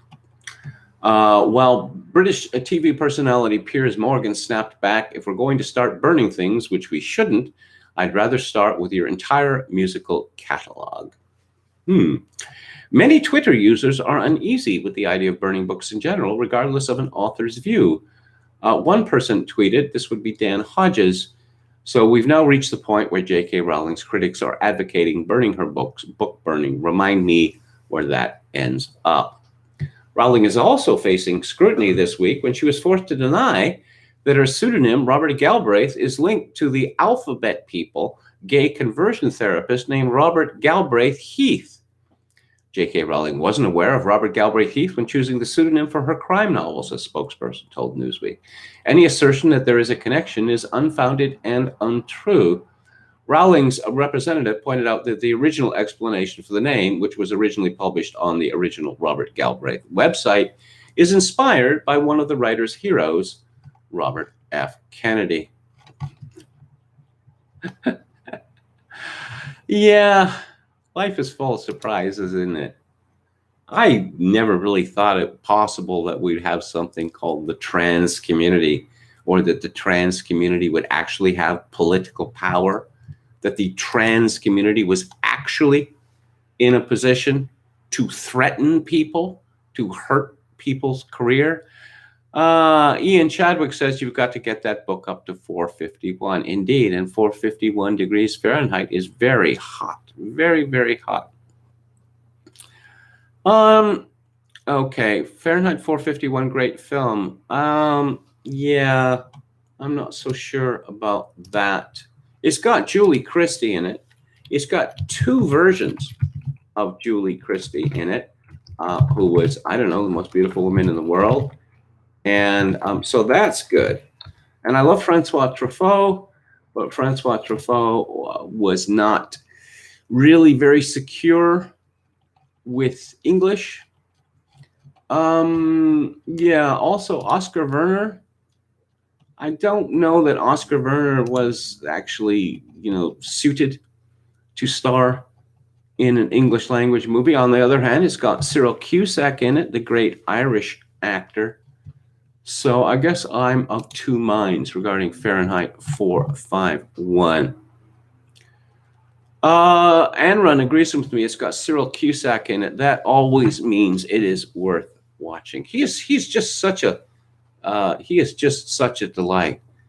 As the armorer in Day of the Jackal, it's such a small part, but he almost steals the film. So I am going to move on now to the book club. And our book today is called Death Comes for the Archbishop by Willa Cather. Willa Cather was an American author who lived from 1873 to 1947. I have to say, one of the things I like about the book club is it gives me the opportunity to read books that I otherwise wouldn't have. I try to have a wide variety of books. And of course, I knew about Willa Cather. Her short story, Paul's Case, I had read in high school because it was on the curriculum. Rather strange choice, it seemed to me. There was something odd about that story when I read it, and years later I thought, oh, Paul is a homosexual. Yes, this explains his estrangement from the world. But no, I had never read one of her novels until I read Death Came for the Archbishop. Cather was a popular writer and critically acclaimed, but later she fell out of favor because her lack of social justice pondering. Now there has been an attempt to make her hip again by claiming that she was a lesbian. There's no evidence that she was a lesbian, and in any event, what difference would it make? Oh yes, Willa Cather was actually a lesbian. Oh, I love her work now. Is that what we're supposed to think? They never leave off with this stuff. Felix Mendelssohn is another example. He was a Foursquare Lutheran who died young.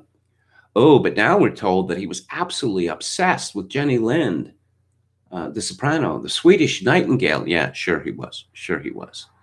Because Mendelssohn's life was pretty boring.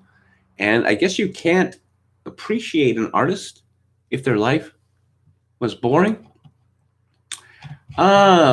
Death Comes from the Archbishop was published in 1927.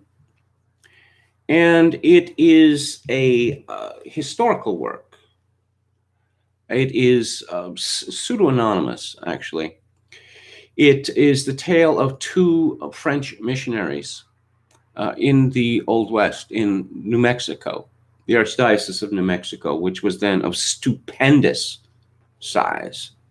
And is based on two real men, Jean-Baptiste Lamy and Joseph Projectus Marcheboeuf. And it tells of their struggles in this wild territory. They had previously been missionaries in Ohio and were sent out to the West. This is a truly beautiful and moving book. And I must say that reading it came as rather a shock to me because, of course, today I'm used to Catholic priests, Catholic prelates, who don't seem to take any of it seriously. It's just a job for them. But in this book, the two priests, Jean-Marie Latour, who is the titular bishop of it, and Joseph Vaillant, they believe in the gospel with body and soul and are prepared to risk everything for it. This book is simply immersed in the land and the people of those days. And the two priests come from the same town in the south of France, near Avignon. And of course, the desert is a great shock to them, because it's at the antipodes of everything that they had knew and loved. But we see particularly with Father Latour that he falls in love. He falls in love with New Mexico, with the people, the Indians, the Spanish, and with the land itself. And he remarks near the end of his life that it is quite strange to him that when he would go back to France, to where he grew up, and meet his relatives, that he found himself strangely yearning to return to New Mexico.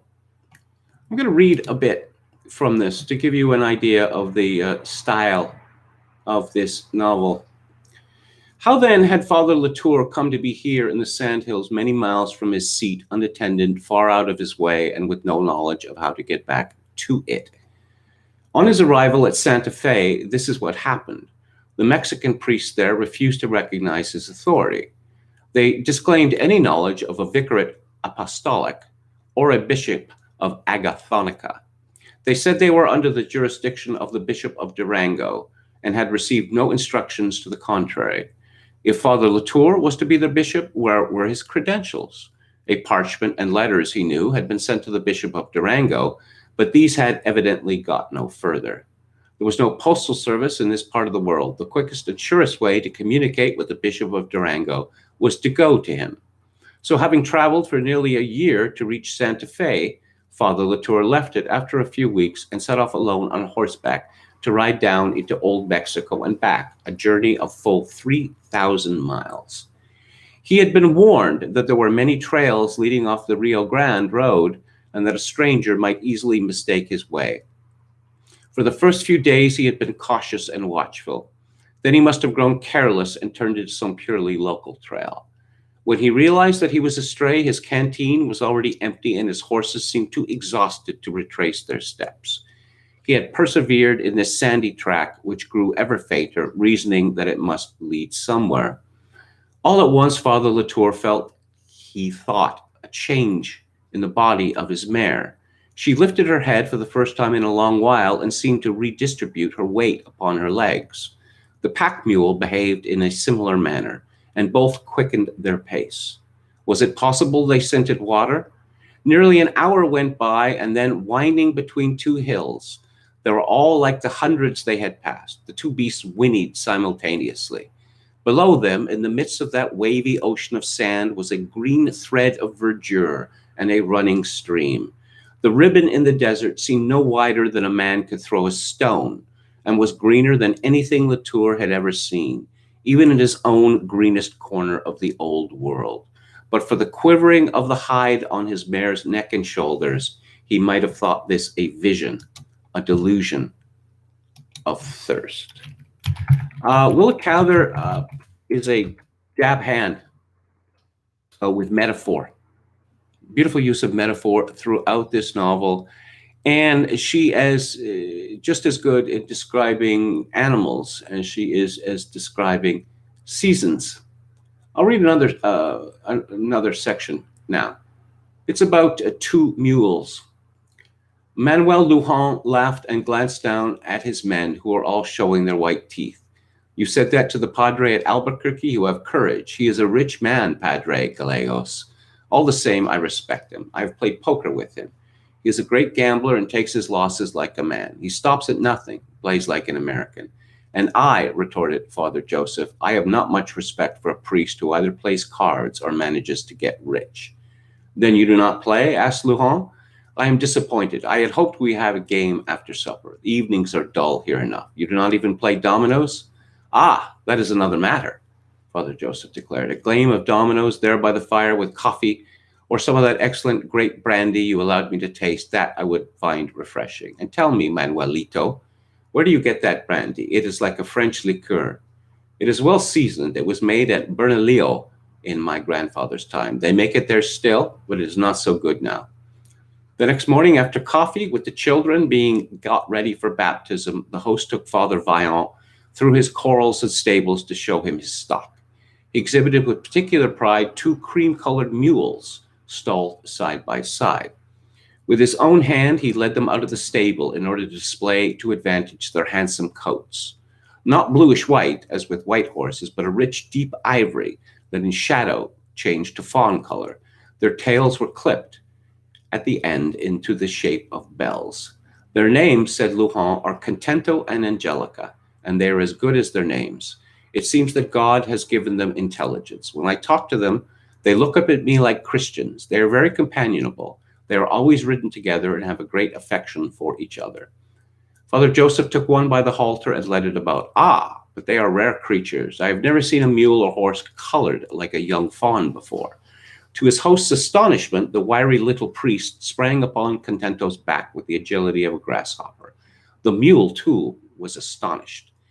He shook himself violently, bolted toward the gate of the barnyard, and at the gate stopped suddenly.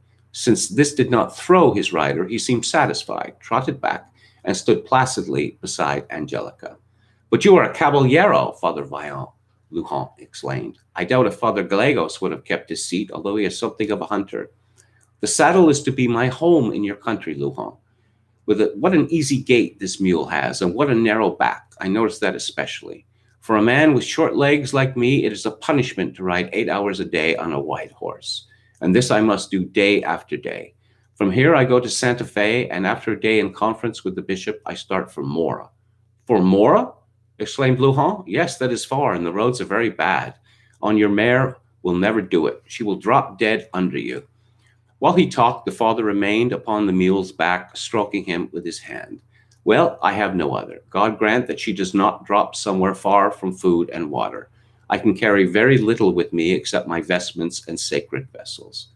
The Mexican had been growing more and more thoughtful, as if he were considering something profound and not altogether cheerful. Suddenly his brow cleared, and he turned to the priest with a radiant smile, quite boyish in its simplicity. Father Vaillant, he burst out in a slightly oratorical manner, you have made my house right with heaven, and you charge me very little. I will do something nice for you. I will give you Contento for a present, and I hope to be particularly remembered in your prayers. Springing to the ground, Father Vaillant threw his arms around his host. Manuelito, he cried, for this darling mule, I think I could almost pray you into heaven. The Mexican laughed too, and warmly returned the embrace. Arm in arm, they went in to begin the baptisms. These two mules play a great part in this story. That Manuelito, he expresses regret at dividing up the two mules since they were so attached to each other. And eventually he agrees to give both mules to Father Vaillant. And he's rather put out at this, but he learns to live with it. And later, the companionship of the two mules becomes a considerable plot point. When Father Vaillant is leaving the service of the bishop for the last time, the bishop again decides that the mules are not to be separated, and so Father Vaillant must have both of them. And we see that the bishop is overcome with emotion at this. So attached is he to the mules, and so attached is he to Father Vaillant. There is much in this novel of the ways of the various Indian tribes. For instance, their habit of stealing away silently, and of their ancient pagan rituals, of which Father Latour has an interest in, but also a great horror of. And it would appear that, at least at the time, that this was remained a mystery religion, because the Indians were not going to speak about their secret ceremonies, and no white man had found out about them. In a snowstorm, the bishop he's saved by a Mexican friend, a Navajo actually, who takes him to one of these caves, and immediately the bishop is suffused with a sense of horror at what goes on in these places. And again, one is rather shocked these days, in our secular world, to see men depicted with a strong sense of the numinous, which is considered rather ridiculous today. But it's hardly ridiculous when you realize that missionaries like Latour and Vaillant, they conquered most of the world for Jesus Christ. They endured tremendous privation. We see in this novel how Father Latour comes close to death many times. And again, I was talking about the railroad yesterday, and the difference between the world before the railroad and the world after the railroad is day and night. Any journey of any distance before the railroad was difficult, arduous, and fraught with danger. We meet many different kinds of priests in this book. We meet greedy priests. We meet lustful priests. One priest who insists, quoting from St. Augustine, that chastity amongst the priesthood is unnatural and not necessary. And we see the wisdom. We see the wisdom of Father Latour in that he decides not to declare war on these heretic priests, because he does not yet have the power in order to enforce his will. You know that the Vatican is a long way from New Mexico. And so he decides to wait them out. And one of these priests dies unrepentant, but the miser is determined to be reconciled with the church before he dies. We also have a miracle in this book with a priest who has almost died from privation during a long journey. He sees a gigantic tree, and there is a little house there, and there is a man and a woman and a child. And when he returns and he tells his story, no one believes him, because they knew of that country and there was no such house. And so they demand to be shown it. And so a voyage is undertaken, and there's the trees, but there is no house. And then the father realizes whose house it actually was, that it was the Holy Family itself that had saved him. Again, a very moving scene. That the bishop has a goal, a great goal, which is to build a proper cathedral in Santa Fe. And he wants it to be, he expresses his disgust with the American churches that he had seen in Ohio. And he wants this to be a Romanesque church, similar to that which he knew in the south of France. And in one scene, he takes Father Vaillant out for a special journey. He has a secret for him. And he shows him a rock outcropping. Well, what is special about this? That this is the stone with which I will build my cathedral. And so it happens, as it happened in actual life. And you can look at the pictures of Santa Fe Cathedral on Wikipedia, and very handsome it is too. The title, of course, Death, comes from the Archbishop, and this is what, death comes to us all. But we have a long appreciation of the final days of the Bishop, of Father Latour, where it seems that all of his past is accessible to him simultaneously.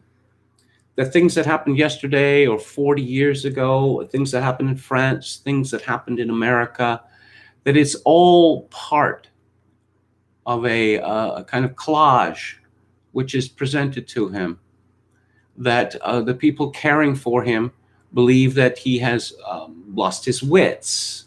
But Willa Cather suggests that he has rather left the world behind. and is preparing himself for the new world. Again, I just have to say that this is a book that I would not have normally read, but I'm glad that I did. I think it is tremendously well written. It's an gripping story. And of course, it introduced me to a land of which I knew very little beforehand. And I feel a better person for having read Willa Cather's Death Comes for the Archbishop. Let's go to the chat here. Yo Mama says, in Western Ohio, you see mini cathedrals at country crossroads surrounded by soy fields. Yes, Father Latour, he has this horror of red brick. That he thought that red brick was completely wrong for a cathedral. Neil Terry says, I find Bradbury's short stories to be good sci-fi, imaginative, and charming. Not a big fan of his novels in general. I'll tell you a story about one of his novels. What's it called? The Martian Chronicles? Is that the one? Yeah. This story, there's a use of profanity in this story. So you can, skip ahead or whatever, or stop listening for about 30 seconds. When I was in grade 12, going through the library at my high school, I came across a copy of the Martian Chronicles, and someone had written on the title page, this book is a total mind fuck. And I thought, wow, that is the best recommendation that I could think of, Visionary Companion says, Father Andrew Greeley was a laughingstock in American culture in the 70s and 80s. I'm of two minds about Father Greeley, I used to know Tom Bethel, the American writer, a little. We would correspond or sometimes talk on the phone. And he said, we all mocked Father Greeley for what he was saying about the priestly scandals. But it turned out that Father Greeley was right about this, and we were wrong. Okay. Oh, yeah, Kit Carson. Kit Carson is a character in Death Comes for the Archbishop. And I read that Kit Carson, has been canceled now? Like John Fremont. Apparently that he was a wicked, wicked man. Willa Cather seems to take the view that that Kit Carson, when he was brevetted as a brigadier general in wars against the Navajo, had done wicked things. She doesn't seem to have anything against him personally. She seems to have a great admiration for him. He was a small man, rather like Father Vaillant, that people had heard the legends about Kit Carson, and they imagined, some giant, some strapping blonde, 6'2" or whatever. And then they would meet Kit Carson, and they would be tremendously disappointed because he was a small, spindly man. Dionysius says, LOL, KMG has burned books. Yes, I have. There was a time when I was living in Saanich, I lived in this enormous house. It was a farmhouse, and it was completely unsuitable for living in because, rather than having 3 stories, it was on 2 stories, and it was just vastly long, and it cost just a fortune to heat. And when I was unemployed, not gonna heat the place as I did previously because I don't know, it was costing me something like $500 a month to heat the house. So there was a big fireplace in the living room, and I started burning things. Doug Christie gave me some wood, and I'd burn that. And what do I have here? The old books I don't want or need anymore, burn them. And that's where I found out that burning books is harder than it might seem. But the fireplace didn't really work out. And I guess many people have had this experience that if you were near the fire, you'd just be dripping with sweat, But if you were not near the fire, you would be colder than you were before because of the drafts created by the fire. Well, all the air being sucked in to feed the fire. It got so cold. I mean, Victoria is, I don't know what, it's like the warmest city in Canada in winter. But it got so cold in this house I was living in Saanich that I took to going to bed fully dressed and including shoes. It was a bad time. Okay, let's see. You can't recycle books in libraries. Don't accept them. Only trash bin. I was shocked. The internet plays a large part in this.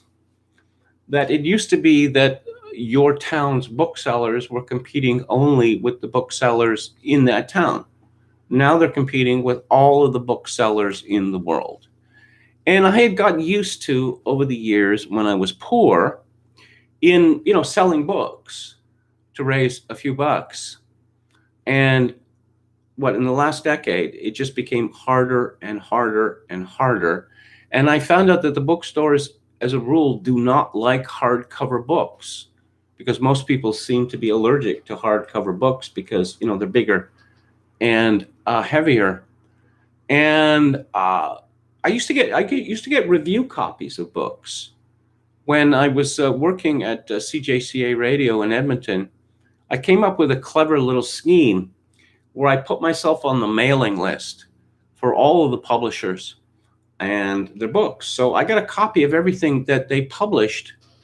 And so I'd make it up to them by booking, some of their authors on the show.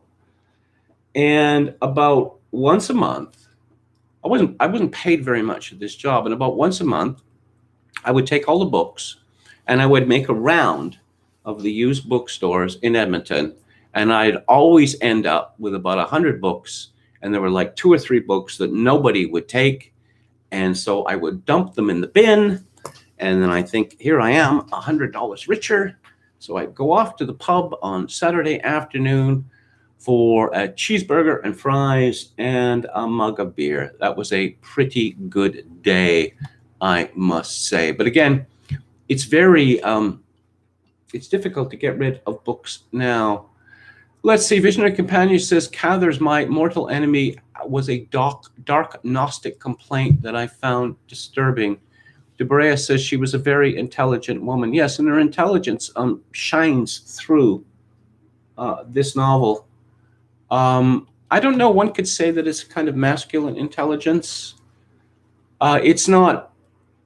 I mean, if someone had told you that this book was written by a man, I mean, you wouldn't be surprised. But of course, I see the same thing in, say, Muriel Spark, one of my most famous or best loved authors, that she had difficulty with men, and I realized that the difficulty that she had was that she was smarter than any man that she ever met. And that is a bad position for a woman to be in. Okay. Visionary Companion, again, something tells me that trans bozos would not get along well enough to have a community. Histrionic people do not like each other's company. No, they do not. MCT says, for those of you leaning toward the sardonic Ruth Ginsburg, may I suggest the John Ward video, The Salt Mines Are Rich. Today, KMG probate can last years and years. Yes, I know. Happy weekend. Halper says, have a nice weekend, and I wish you all a nice weekend as well. That's the show for tonight. What is coming up next week? I'm going to be talking on the next Theater Thursday about a Japanese film from 1959.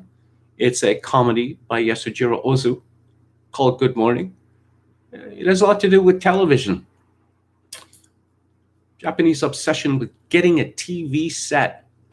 On October 1st, another comedy, this one from Albert Brooks, 1981, called Modern Romance, which is, I just think it's a tremendously funny film. I love Albert Brooks to death, actually.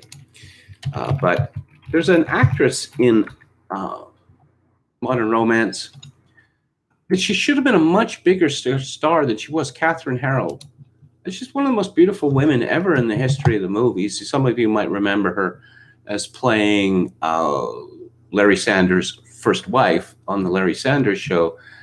But her failure to have a bigger career than she did is just more proof to me that Hollywood does not like beautiful people. That Hollywood is prejudiced against beautiful people. On October 8th, I'm going to be talking about Bill and Ted Face the Music, which came out this year. And on October 15th, I'm going to be talking about another movie which came out this year. I'm thinking of Ending Things by Charlie Kaufman. And on the book club, next week, we have a work of sociology, The Culture of Narcissism by Christopher Lasch.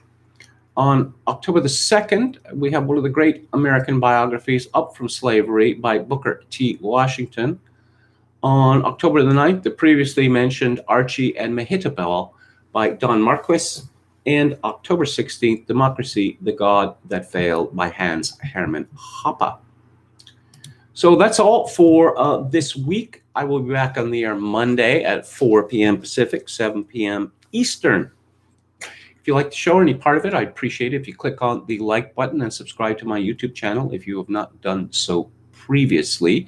If you would like to donate to this show, very much appreciated, especially in this time of flux and mutability in my life. My PayPal account is kevin_grace@hotmail.com. Once again, kevin_grace@hotmail.com. If you're Canadian, you can send me money directly via interact@kevingrace@shaw.ca.